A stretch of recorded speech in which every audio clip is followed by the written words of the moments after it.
Good evening, Guyana. I'm DELVIN NEBLETTE with your HGPTV Sports Pulse for today, Tuesday, October 14, 2025. We begin tonight with football. Action resumed in the Blue Waters Shipping Under-15 Girls National Secondary Schools Championship with 3 fixtures in Linden on Saturday. The first match was a keenly contested 2-1 victory for Christiansburg Wismar Secondary over Mackenzie High. Tenisha David scored once for Mackenzie as Ronessa Stellingburg and Natalyeh Huntley each scored once in a winning effort. In the second match, Mackenzie High would bounce back to secure a 1-0 victory over Dora Secondary as Shania Gray produced the important strike. The final match was a neck-and-neck contest as Christiansburg Wismar Secondary and Dora Secondary battled to a 1-1 draw, with goals coming in favor of Christiansburg's Ronessa Stellingburg and Dora's Akalia George. The final 4 teams, President's College, Annai Secondary, Bushlot Secondary, and the Christiansburg Wismar Secondary, have now officially booked their places, even as the last 2 days of round of 16 action is set to conclude on October 18 in Essequibo and October 19 in Providence. Moving into basketball, Guyana will tip off their campaign for regional supremacy in the FIBA Women's Caribbean Championship against the Bahamas on November 12 at the Cliff Anderson Sports Hall. The tournament scheduled for November 12 to 16 will feature 5 teams: the Bahamas, Jamaica, Suriname, the Virgin Islands, and the host Guyana, all vying for 3 coveted spots at the 2026 Central Basket Women's Championship. The championship will be played in a round-robin format, with each team facing every other once. At the end of the group stage, the top 3 teams in the standings will advance to next year's Central Basket. Into horse racing, Top Ranking produced a $1 million run in the Demerara Turf Club organized feature race during its day of Gymkhana and racing in Mocha Village on Sunday. The big box race was scheduled to feature 3 horses. However, an injury to Risky Affair meant that the spotlight would fall on the much anticipated duel between World Boss and Top Ranking. Tragedy struck as World Boss slipped on the second turn, unsettling the jockey and eventually dismounting him.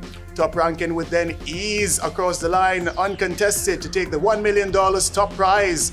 In race 1, L2 competitor Rude Boy secured a commanding victory, followed closely in second by Spice as Secret Death finished third. Race 2, featuring horses in the L3 and lower classes, saw Damage Control assert his dominance, edging out strong challengers Hardell and Magnum. The other race on Sunday's card showcased a thrilling finish as Kiss overtook Monica Time to claim the top spot. Into golf, Guyanese golfers dominate in Paramaribo as the DSB Suriname's Invitational came to a close on Sunday. After 2 days of competition, Guyana's 13-time national golf champion Avinash Prasad was crowned the overall winner of the 2025 DSB Suriname's Invitational, while Patanjali Prasad won the B-class category with compatriot Chet Bowling finishing second. Guyana's Eureka Giddings took second place in the F-class category as another Guyanese, Chanela London, finished third place in the E-class category while also winning the best gross for females and the longest drive titles on both days. In cricket, India proved to be too much for the West Indies as they secured a clean sweep in New Delhi, winning the final test in the first session of Day 5. Requiring just an additional 58 runs at the start of play, the West Indians showed good character as Roston Chase picked up the wickets of Sai Sadasan and Shubman Gill. However, KL Rahul, unbeaten on 58, and Dhruv Durrell on 6 would secure the commanding 7-wicket victory and a clean sweep for the home side in the 2-test series. The player of the match was awarded to Kuldeep Yadav for his 8 wickets in the match, as the player of the series award was presented to Ravindra Jadeja. Earlier in the series, India won the first test in Ahmedabad by a comprehensive margin of an innings and 140 runs, as the West Indies' recent batting woes continued in the subcontinent.